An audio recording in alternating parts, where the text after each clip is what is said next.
Hi everyone, welcome back to my channel. My name is Victoria. If you are new, I am the Christian Millennial. I also started a Instagram from scratch with my new branding of the Christian Millennial. So make sure you check that out too, because I put out a lot of good content there.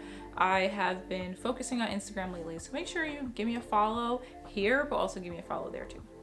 So as you know, my videos are about intentionally parenting, intentionally living a Christ-centered life in all aspects of our life. So that's parenting, relationships, productivity, and all of that stuff. And today I want to focus on the productivity aspect of it. So why is productivity important as a believer, as a Christian? It's because we are responsible for our part, as well as knowing the sovereignty and the grace and the mercy and all the characteristics that God is and that He gives us. But we are also responsible for the part where we are disciplined and we steward over His resources and the things that He gives us in this life as wisely as we can. So with that being said, let's talk about our kids today. We all know that kids can be very busy, very demanding, and that we are solely responsible for the kids that we have, right? So sometimes I feel like I wasn't even responsible for myself up until the point of having kids, and now I had to take care of myself and two others, and I'm responsible for two lives. Sometimes that can feel a little bit daunting if you're all over the place and you don't have some type of structure to help navigate and maintain a healthy, life for yourself and a healthy life for your kids. What helped me as a mom and all the responsibilities that come with it, knowing that I'm not only responsible for myself, but I'm responsible for two others, is kind of shifting my mindset to realize that if I choose to work and think about things and operate in a way that is more productive, more structured, a little more disciplined, it's not only beneficial to my kids, but it's also beneficial to me. So with that being said, let me introduce to you 10 tips, some of which you may know, some of which you may not know, but just 10 tips that dramatically changed the way I thought and that I incorporated it in my life to actually get things done, reduce that level of burnout that you typically hit, and reduce the amount of stress I feel from feeling like I have 1,000 things to do per day. So I broke it down in two categories, and I think it's important for me to break it into these two categories because they're both really important and they work hand in hand. The first category I broke it down to in the 5 tips that I have, because I have 10 in total. The first 5 is self-improvement. The other one is practical to-dos, and I broke it down in 2 categories because I feel like a lot of times in what I've seen in the pattern of improving yourself in general is that it takes a shift of mindset first before you actually can practically do the thing. So I can say that I want to be disciplined, and I can say I want to get all this stuff done, and I want to accomplish so many things, but I have not prioritized anything.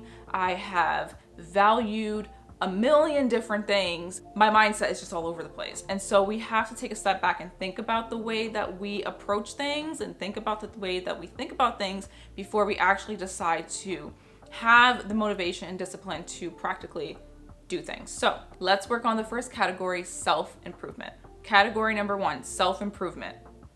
If you don't value yourself, you won't have the motivation or the drive to want to change for the better. Number 1 is to let go of what you can't control.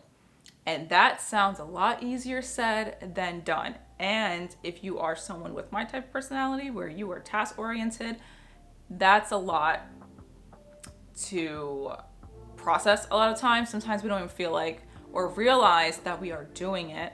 And we want to have control of a lot of things. We want to plan ahead. We want to think 10 steps ahead. We want to do this and that and squeeze this in and do this. And this is cute for the kids and they would love this.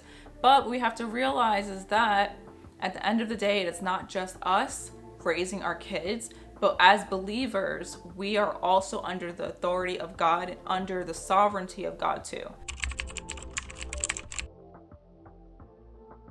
And understanding that and knowing that is reminding ourselves that I can't control every part of my kid's life. I'm not going to understand them fully the way that God understands them to be. I don't know their characteristics. I know them as my kids, but God knows them way more than I do. He knows the inner workings of their heart. He knows what He has planned for them and what He needs from them and why He developed the personality He did in them. And so there's some things that I may want to happen. There's some things that I may prefer within my child, but I can't hold them back in that way. And holding them back in terms of parenting and caring for them can sometimes stifle them from becoming who God wants them to become. And so what I mean by that is to allow God to intervene. Understand that you are only one person. If you are under a 2-parent household, you are only 2 people. You are only a family, and that God is the umbrella over your family.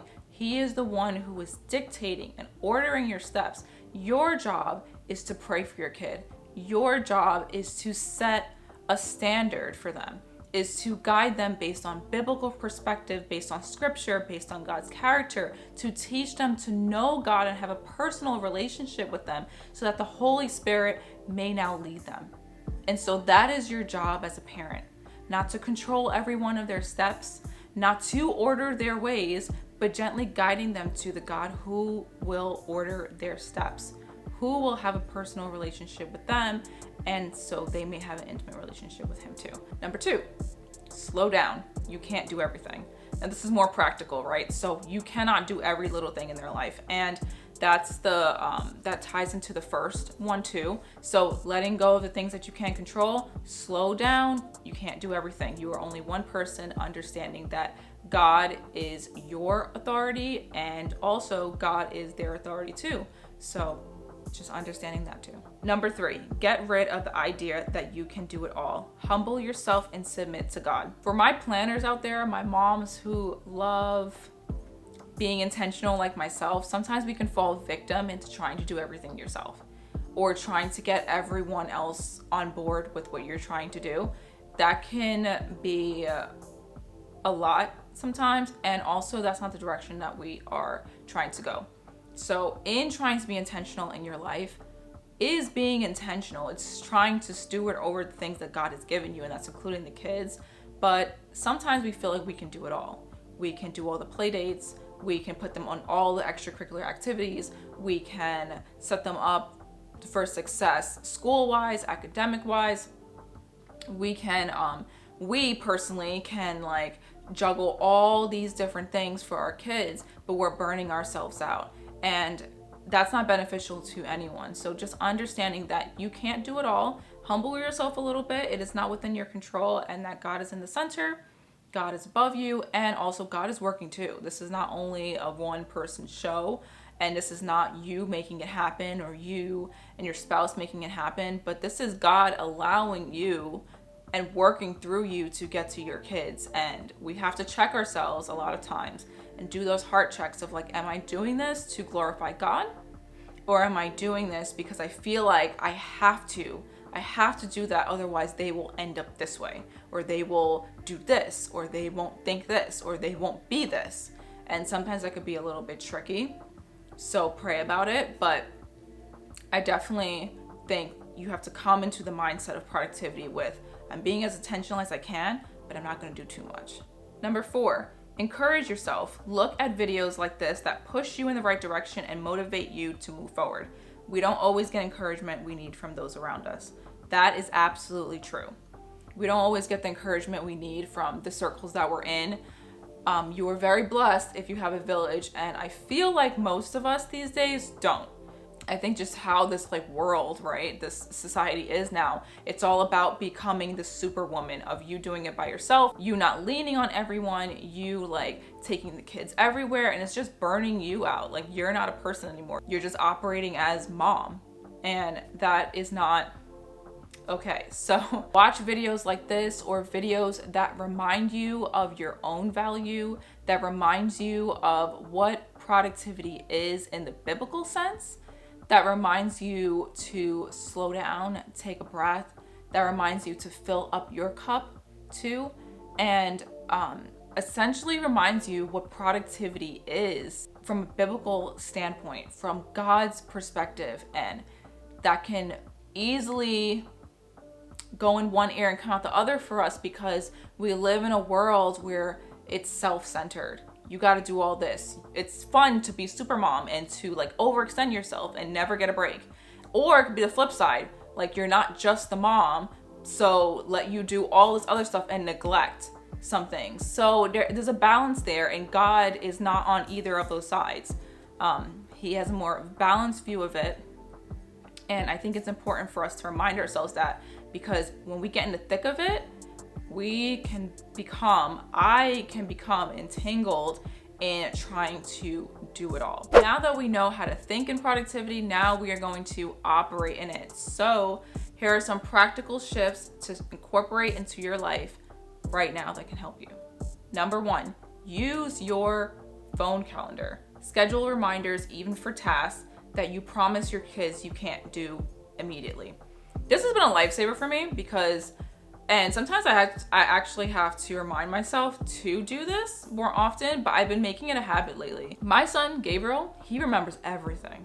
He's always the one who comes to me and said, "Mommy, remember when you told me this?" Sometimes it's not right, but other times like he has very good memory and he's like, "Mom, you promised me this. Can I get this?" Sometimes it can be out of the way at the time that he's asking, but I did promise him that. When you make promises to your kids, because this is something that can translate into how they understand God to be, and you're just a glimpse of that, it's important to be consistent in your promises. If you promise something, whether a timeout or whether it's ice cream, you have to make yourself and remind yourself that I have to hold true to those promises so that they can build, or I can build trust within them. Whenever I have something that I promised Gabriel or Caleb, sometimes I put it within my phone. Sometimes I have a sticky note somewhere, but more than often, I put it into my phone to remind myself, I promised Gabriel ice cream tomorrow. Because I'm going to forget. I have mom brain, and I think it's on the severe side sometimes because I can easily get distracted. I have like squirrel brain. When I promise my kids something, I have to hold true to that.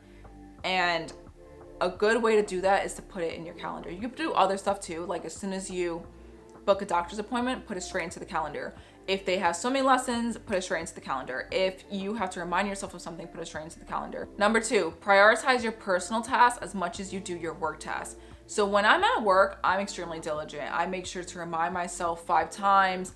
I make sure to go back to prior notes to catch what I missed. I reiterate things. I clarify things with people. I'm very, very diligent when it comes to my work. When it comes to my personal though, it can be in shambles because I'll think about it really quick and then I never come back to it. The thing that I do is I make sure that my personal stuff is just as important as what I make my work stuff to be too. If there's doctor's appointments, write it down. Another little hack that I have too is that I have calendars everywhere. I have one in my room. I have one where my workspace is. I have one on the wall as we leave for the day. And the reason why I have so many calendars is because I know a lot of things. I have school calendars I'm looking at right now that lists when school's closed, when there are half days, what holidays they're off. I have another calendar where I list things like stuff that I put the kids in, whether that's swimming lessons or whether that's after school programs or things that has happened within the week that I have to be aware of that's not part of the normal routine. I have a calendar on our way out with kind of the same information but different stuff. So I'm like, okay, I don't have to forget this because it's right there. And it's as I'm leaving each day, I'm remembering it. So I do the most. And I honestly think like as a parent, you have to think about your personal life just as much as your work. I know that when we get out of like work, we're tired. We don't want to do half the things that like we have to do as parents and as like moms and stuff. But if we don't get that done, it's going to be more stressful when the time comes and it's not done. So that's my recommendation to you, to please prioritize your personal as much as you do your job. Number 3 is snack packs. So this is something that I'm honestly still working on. So still pending a status of like success on this, because I always make sure my kids are always fed, right? They have a wonderful breakfast each morning. I am blessed to have a work from home job where I am able to make sure that they are, I'm giving them like a full meal in the morning time, full meal for dinner. They have good lunches and stuff. So I take my time in trying to like think of these things. For me though, like even now, I only had one meal and we're going on to dinner right now. So the kids had their 2 meals, but what I recommend is snack packs. And I think it's becoming like a trend on social media now, which is really funny, that like breakfasts, lunches, and dinners are like snacks. And that's literally what you kind of have to think about it as, because like if you don't snack throughout the day, like you're never eating. And some people have this problem, some people don't. I personally have this problem of always forgetting to eat, because I'm taking care of whatever I'm taking care of, whether that's work, whether that's kids, whether I want to do something, whether it's an activity, where I'm prepping for something, I'm always forgetting to eat. Eating is not high on my list of things to do. And so I struggle with that. So make sure you get these little like cute little snack packs. I'm going to put like a photo or like a video here of like the snack packs I see people do these days. I think it's so cute. And I think it's actually a really good idea. And I'm going to start incorporating that in my life. But I wanted to throw that out there as a practical to do, because if I did that, that would save so much time and I wouldn't be hungry all day. Number 4, start familiarizing yourself with budgeting. So as a parent, we all know this. We are not taking care of ourselves. It's not like our kids go out each day and they have jobs of their own. They bring back their money. They don't do that. So our income gets split into however many people are in our household. For me, that's 3. And so I split my income into 3 and try to budget it in that way. It's really important to itemize the things that you tend to spend the most on, analyze what you spend your money on, and what your values are in terms of money. And I could probably have a whole different video on this, but budgeting is really necessary because you can easily overspend these days. Amazon, subscriptions, things like one-off things that you like, car notes, your insurance, car washes, just like food, definitely food is like a big thing that you can easily overspend on. So my advice to you is to sit down, look at the numbers that come in, look at your income, start putting things where they should be, start building a savings, which is really important. I remember there was a time that like I was so scared to budget because I'm like, I feel like I have room for nothing. And it wasn't until I budgeted, which I realized, oh wait, I have room to put money here, do this, like try to transfer it to here. And in the long run, it helps you because you're in control of the money and how it's being distributed, instead of you like just throwing money at everything and hoping that, everything will settle and resolve. So budgeting is extremely important. And I think I'm actually going to create a video on budgeting and how important it is. Like, I'm not a pro at it. Like, by all means, I am not a pro at it at all. But I think there's some things that I have learned in the last couple years, especially about budgeting, that I think will be beneficial to the parent who kind of struggles with that, because I have put those things into practice, and almost 2 years later, I am reaping the benefits of it. So if you're interested in a video like that, definitely let me know in the comments. Number 5, schedule pockets of time for yourself. Self-care and self-love is a thing, guys. It is a thing. So make sure that you don't overextend yourself. And there's gonna be times where we do that, right? Depending on the season that you're in, that you have to overextend yourselves. But remind yourself that you can't take care of little ones. You can't take care of your partner.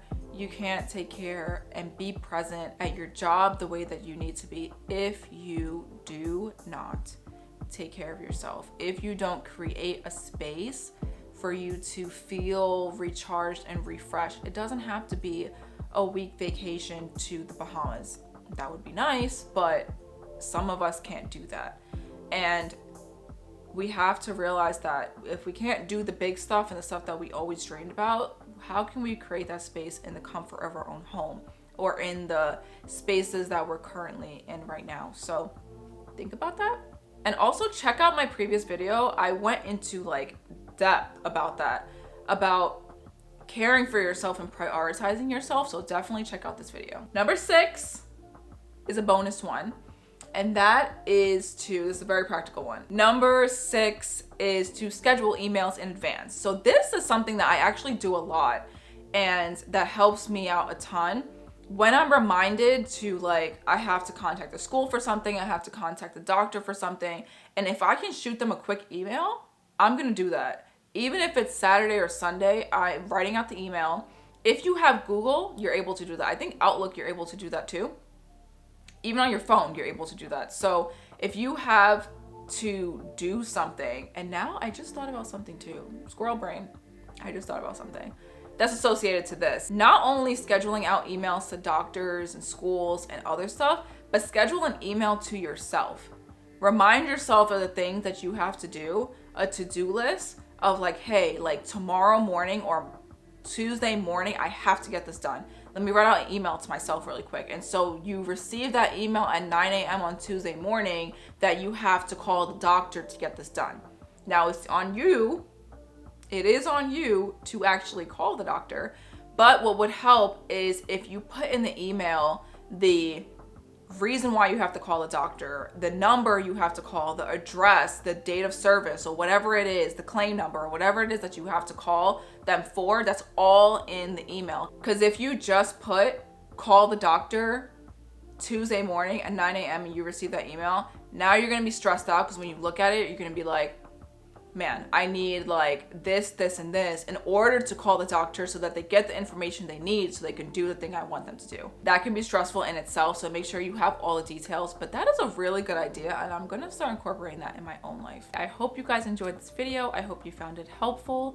Let me know in the comments down below what your thoughts are surrounding this topic, but also other videos that you would like me to film.